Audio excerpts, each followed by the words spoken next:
This is Marcus Corval of Studio MMA and MMA Net, and we're here with yet another tough man fighting Saturday night. Billy Evangelista, how are you feeling? I'm feeling great, actually. You know, the weight drops pretty easy this time. Came in pretty heavy, and actually I'm like 6 now. You know, so I'm still 3 days out, so doing good. What did you do different? You know, hooked up with a nutritionist. You know, a strength and conditioning coach that helped me out. You know, with the right type of exercises. You know, some of the exercises I cut out, and that way I don't bulk too much muscle in different places that I really don't need, and that's it. So we're gonna see it different, Billy, on Saturday night. Definitely. You know, actually no, I kind of lied there. You know, it's the same me. You know, just added on new knowledge, I guess. So, and I'm hungrier. I'm more into this fight. You know, I'm actually very excited to fight KJ. I've seen him fight before, and when I got the fight, I think it just really just pumped me up. I still feel a little bit energized. Most of the time when people talk to me, I just more kind of quiet, and I'm getting ready for this fight. You know, I'm not claiming that it's going to be the easiest fight, or that it's going to be there, but for some reason I just feel very excited about him. I think it's just an honor to fight KJ here. And so am I. I'm not on it, but I'm very excited about the fight. I was saying it when I spoke to KJ before. We got some great fights on Saturday night. Obviously the main event, that's going to be a great fight. But I said, and I've said this before about other fights as well, I think this might be the fight of the night. You both very, very tough. You like to bang. You get hit once, you want to come back and hit back. And that's one of the things I asked KJ as well. I want to ask you, do you foresee it being 3 rounds, if it goes 3 rounds of banging, or is it going to be anything different? I've always, that's my motto, train for the worst and hope for the best, and that's just what I do. I go in the gym and I grind, and I do what I have to do, and then I come prepared. I'm expecting from what I've seen before a tough fight and a lot of striking, but it can end on the ground. So if it goes to the ground, I'm prepared. If it's a stand-up match, I'm prepared.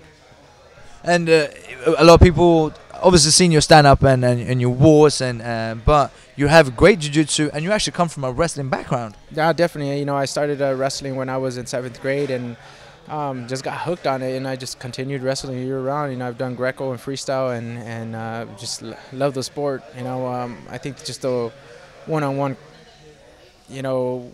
it all just depends on you. The work that you put in is just yours, and that's just what you come out. If you come out victorious, like, yeah, there's a team and everybody else that helps you out get there, but when it comes into that match, it's just you. Right, and everyone talks about it. It's like you train with your team, you represent your team, but once the cage closes, you're in there by yourself, right? Yeah, definitely.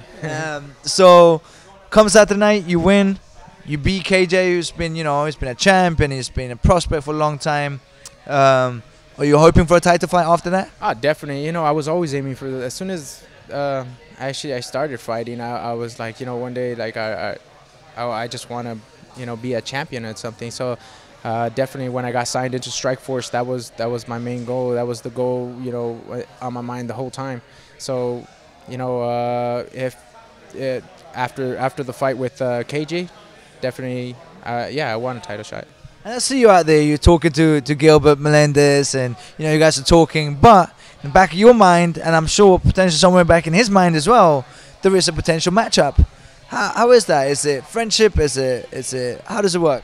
You know what? It's just a job. Definitely. To me, I have no hatred towards any of the fighters that I fight.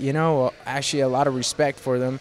I know what it takes to be in the sport, and how much dedication and sacrifice, so when we come in here, I mean, like, my fight's not with Gilbert right now. My fight is with KJ. Do I hate KJ? Nope.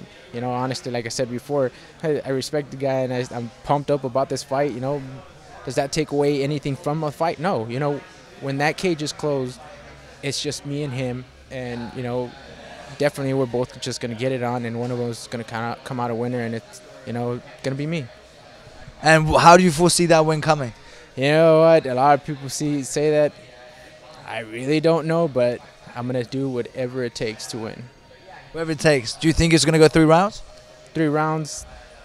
I don't know. I think it will probably go to second round. Second round. So you're giving KJ one round at least. You get to be in there for one round. No, definitely KJ is really, really strong. You know, and there's a lot to watch out. You know, but like I said, you know, definitely we're just gonna get in there and just put on an exciting fight. And talking about exciting fight, you know, you're in his adopted home, so to speak, in San Diego. The crowd being with you, the crowd being against you, does it affect you at all? No. Every fight, you know, I just kind of block people out, and I go in there and I just do my thing. Definitely, if I lose my focus, then you know it would affect. But you know, I've been always concentrated on my fights and what's ahead of me, and then just you know get in there and just do it. Looking forward to see you on Saturday night. Thank you very much. Man. Thank you. Appreciate it.